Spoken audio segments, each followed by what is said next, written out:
மனிதவிடியல் TV நேயர்கள் அனைவருக்கும் வணக்கம். இன்னைக்கு தமிழக வெற்றிக் கழகம் 2026 நோக்கி பயணம், அது சம்பந்தமா நம்ம இப்ப பேச போறோம். சமீபத்துல நடிகர் விஜய் அவர்கள் தளபதி விஜய் கல்வி விருது வழங்கும் விழா மாணவர்களுக்கு அது மிக சிறப்பாகவே நடத்தியிருக்காரு.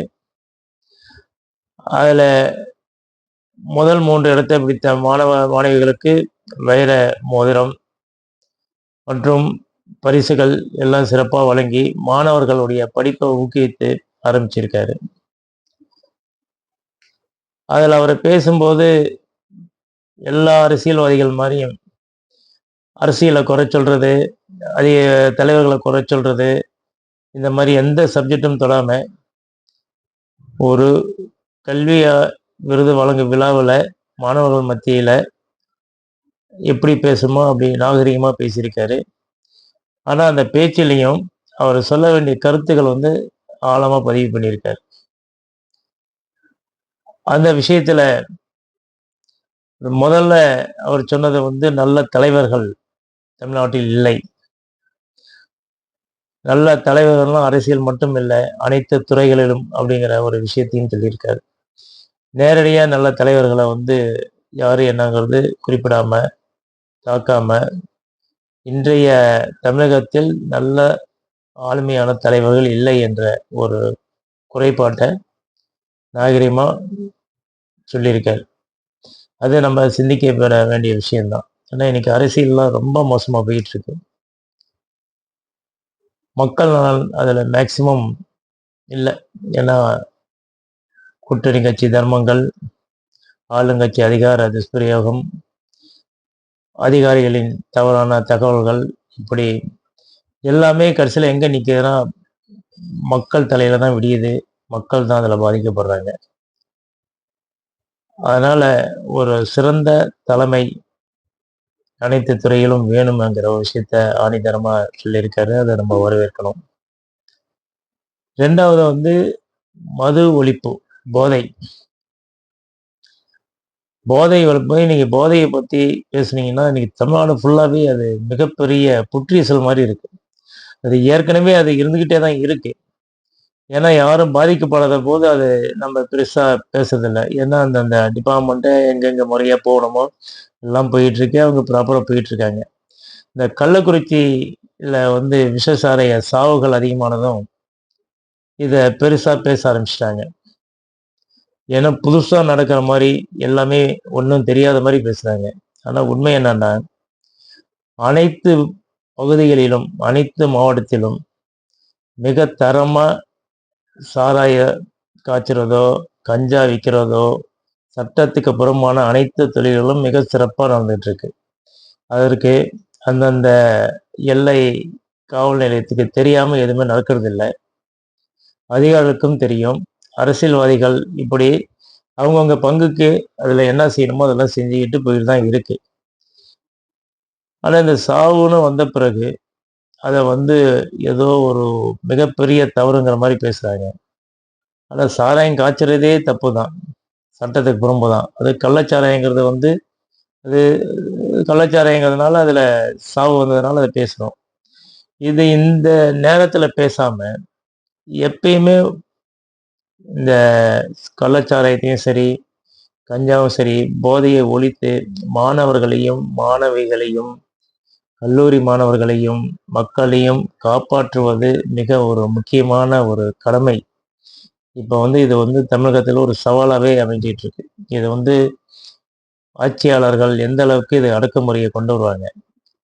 காரணம் என்னன்னா அதுலயும் என்ன பிரச்சனை இருக்குன்னா இதில் நிறைய அரசியல்வாதிகள் உள்ள இன்வால்மெண்ட், மிகப்பெரிய அதிகாரிகளும் இன்வால்மெண்ட் இருக்கிறதுனால அவங்களெல்லாம் மீறி ஆட்சியாளர்கள் கடுமையாக நடவடிக்கை எடுப்பாங்களா அப்படிங்கிற ஒரு விஷயத்த நம்ம பார்க்கணும். அதை நாசுக்காக சொல்லியிருக்காரு. தமிழகத்துல போதை கலாச்சாரம் மிகப்பெரிய அளவில் போயிட்டு இருக்கு. மாணவர் மாணவிகளே நீங்க அதுல உள்ள போய் இணைஞ்சிடாதீங்க, தலையிட்டாதீங்க அப்படிங்கிற ஒரு விஷயத்த ஸ்ட்ராங்கா சொல்லியிருக்காரு. அது வந்து மிகப்பெரிய விஷயம். இன்னொன்னு எடுத்தீங்கன்னா, ஒவ்வொரு செய்தியும் வதந்திகள், மீம்ஸு இப்படி அவங்கவங்க கருத்துக்கு தகுந்த மாரி செய்திகள்லாம் போட்டுட்டு இருக்காங்க. சமூக வலைதளம் சரி, ஊடகங்களும் சரி, அவங்க சொல்றது எல்லாமே உண்மையா, பொய்யாங்கிறது உண்மைய பொய்யா போடுறாங்க, பொய்ய உண்மையா போடுறாங்க. இது அவங்கவங்களுடைய எண்ண அலைகள், கருத்துக்களுக்கு தகுந்த மாரி ஒவ்வொரு துறையும் அந்த மாரி பண்ணிட்டு இருக்காங்க.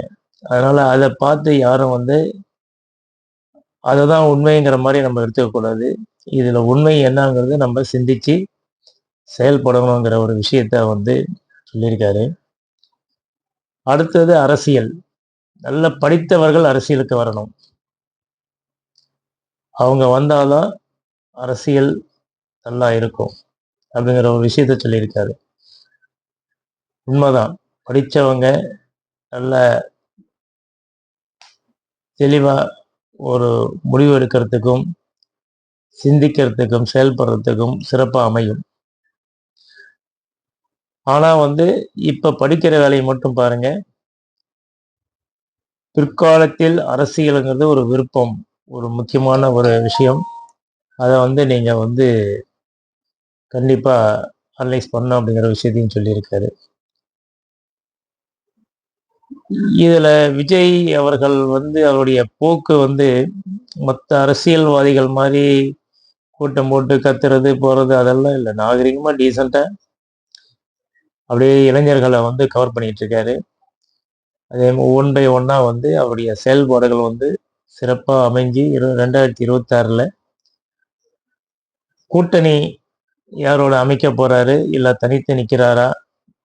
இதெல்லாம் வந்து ரொம்ப பொறுமையா, நிதானமா சிந்திச்சு செயல்படுறாரு. 26ல் சட்டசபை தேர்தல் நிச்சயம் வெற்றி தமிழக வெற்றி கழகத்திற்கு ஒரு சவாலாகவும்,